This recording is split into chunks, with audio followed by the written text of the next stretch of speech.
our family, Mr. Ginny. I mean, Miss Ginny Weasley. Yeah, I'm a girl. Baby, it's 2020. We don't do genders here. Okay, fine. Weren't we supposed to get sorted by the sorting hat? Come on, where is it? Well, so a funny thing happened to the sorting hat actually. You know, it actually got hitched with another piece of enchanted magical clothing. The scarf of sexual preference. You know, because wedding season and all. So, it won't be back until next semester. Till then, you got me, you know, greatest wizard of all time, all that jazz. True. So, and basically, I'll be putting everybody who looks like a good guy into Gryffindor. Everybody who looks like a bad guy into Slytherin. And the rest can go wherever the hell they want. I don't really care. Hufflepuffs are particularly good finders. What the hell is a Hufflepuff? I know. Anyway, I think it's time for me to introduce my very good friend and our very own potions master, Professor Snape.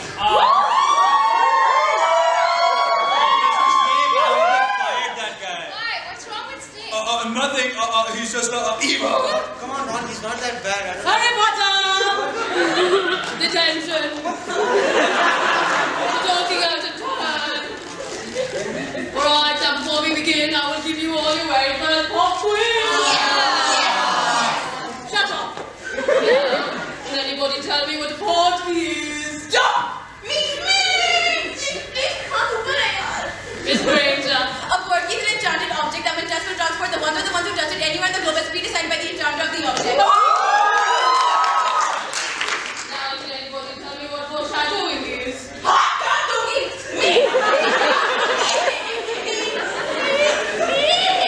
Any changes? Miss Granger.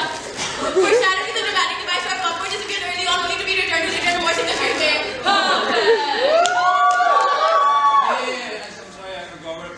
Perfect.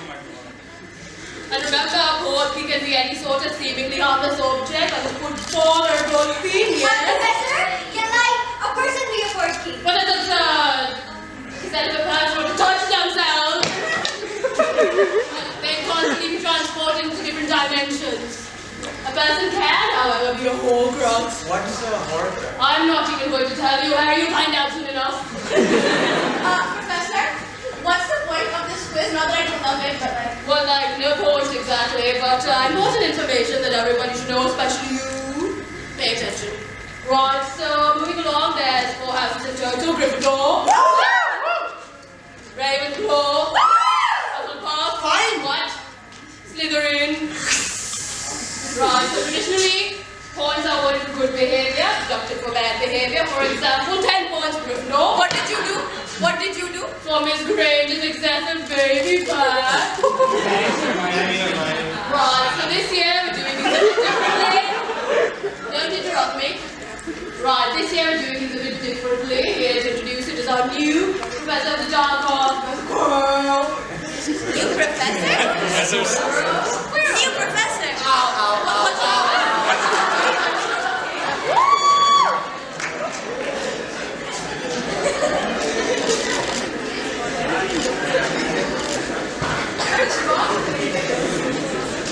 Nice bar.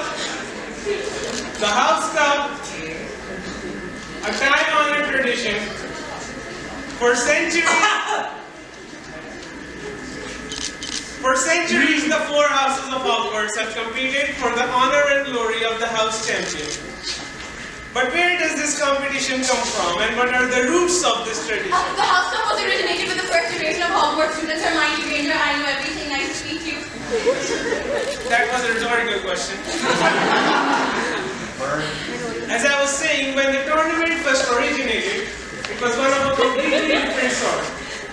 4 champions from each of the 4 houses would compete in a series of tasks, challenges, and the winner would not only win the House Cup, but he would also win eternal glory. Kind of like the tribe was determined, right?